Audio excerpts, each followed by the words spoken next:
Hey, I'm Hazel, and if you're watching this video, then that means my brief explanation, which at the time of publishing will not exist yet, wasn't good enough for you people.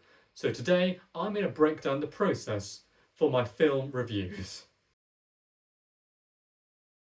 Now the introduction of these videos is largely about context, and it's both the context of the film itself, the time context, but also production context, the companies, directors, rest of the crew, the cast, essentially everything you could need to know going into a film.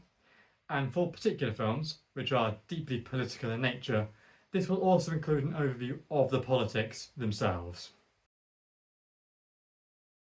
The aesthetic, in its simplest terms, is everything audio and visual. This includes the cinematography, the editing, the sound design, and the mise-en-scène, which is everything in frame. The way this will be graded is very subjective, because it's largely about whether I liked it or not. And what I look for is anything that's outstanding, things that are genuinely amazing, and the unconventional, things that aren't the norm, and that really make you stop and think. Next is writing. Now this is not about the narrative writing, that's in the narrative section later. This is all about the script and in particular the dialogue, the way characters are written. And the reason this is separate is because the script is very different from a person's performance and the logic of the plot. The narrative is obviously the narrative, the plot, the story, but it also includes themes and especially ideology, which is relevant to political and protest films. The way this will be graded is based on the internal logic of it, for example, whether there's a twist that makes sense, and also just about the execution of it, whether it feels like a plot beat was rushed over or whether any what I would call mistakes happened, things that were skipped or choices that were made that I don't think were the best choice they could have made for the story.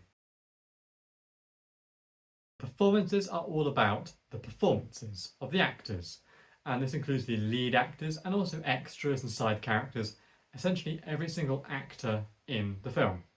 And it's not just about how well they play the character, it's also about whether I believe the character, whether they play it in a believable way that doesn't feel like a mockery of what the character's meant to be, and also about if the actor fits the character. Because it is true that in some films, characters are miscast. And lastly, there is enjoyment. And this is entirely subjective. It's all about whether I liked the film, whether I had fun with it, whether I found it to be offensive or just not good, if it dragged, or just generally it's how I feel about it in a way that I can't qualify using the other criteria, as well as just how I found the viewing experience. Each of these sections is assessed out of 20 marks, and I chose 20 for this because it's a much larger range, allowing me to make 3/4 of it vaguely positive. And this matters to me because I want to be positive about film, because in the cinema wins ethic, every film could be somebody's favourite film, and I would love to approach these films from that mindset. These scores are added together and they are percentaged. Of course, usually it will be out of 100, so it's a very easy percentage to get, but not every film has every criteria. These are then arranged into grades, and these are as follows. From 0 to 9 marks is a U, which equates to an ungraded in academic terminology in the UK. From 10 to 24 is an F. Both those grades are in the negative range. And those are the only two that I would say are actively bad in a sense. From 25 to 39 is an E. From 40 to 54 is a D. From 55 to 69 is a C. From 70 to 79 is a B. From 80 to 89 is an A. And from 90 to 100 is an A star. As you can tell, the bands get smaller the higher you go, which is the same as academic grading, at least with the exam boards that I have experienced in the UK. And this is essentially so I can give you a subjective grading of these films. I can tell you what I think about them and you can compare them. And the reason it's done off percentage and not just plain score is because not every film has every element.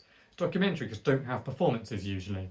Therefore, you can't accurately compare them to other films if you just take the raw score, because they'll be automatically down 20 points. So this is a much fairer system for comparison.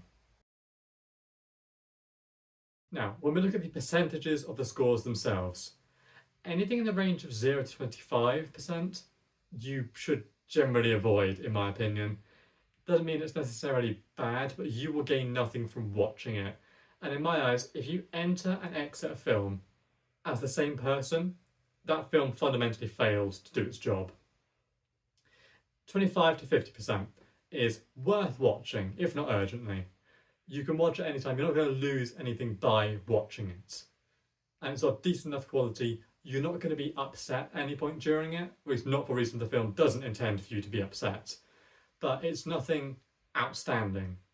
Now, 50 to 75 is what I would class worth paying to see. As in, it's a film so good, if it's on YouTube, it's worth paying to buy outright. In the section below, the 25 to 50, that's the sort of range where if it's on streaming, feel free to watch it there, but no pressure to seek it out. And the section 75 to 100% is something you should search for to watch. Something that is worth you going out of your way to watch it.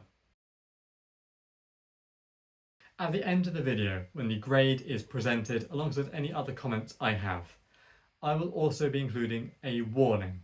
And it's not just the one warning, this can include epilepsy warnings, because not every film broadcasts if they do have lights that would potentially trigger an epileptic seizure, but also content warnings, because while some people oppose them, I strongly believe people should not be exposed to traumatic events and potential triggers if they don't have to be, especially if they have prior experience with them. And so on that merit, I will be essentially spoiling the general gist of content in these films. However, this is the end of a full review. If by that point you have been spoiled, I've done a very, very bad job. And the last thing I want to talk about is what I call audience gradings. Essentially, what audience I think should watch the film. And there are 4 subsets for this, in my opinion. General audiences, which is people who happen to be watching a film. As in, you've not actively decided, I want to watch a film, but it's on TV, or you're bored and it's on Netflix. The second is committed audiences, and these are audiences who want to be watching a film. You set aside time to put a film on, and you're actively watching it. The third subset is film nerds, people who appreciate the craft of making a film, and may find value in more what some would call pretentious films, and generally admire what goes into the film, sometimes more than the film itself. And the last one is absent audiences, which can include people who are on their phones and not actually watching the film, and people who are drunk and want to make fun of the film. As while I want to be as positive as I physically can in these reviews, there may be a film that is, in my opinion, bad enough that the only way to enjoy it is to be drunk and to make fun of it. To reiterate, everything in these reviews is my opinion, except the facts at the start, which are facts, and I will cite my sources in the description and at the end of the video, because I want to be accountable like that. That is essentially everything that my reviews are going to cover. If anything changes, I'll make a new one of these, and it'll be the exact same except with maybe like 2 more sentences. But that's all I've got to say, and I don't have an outro, so bye!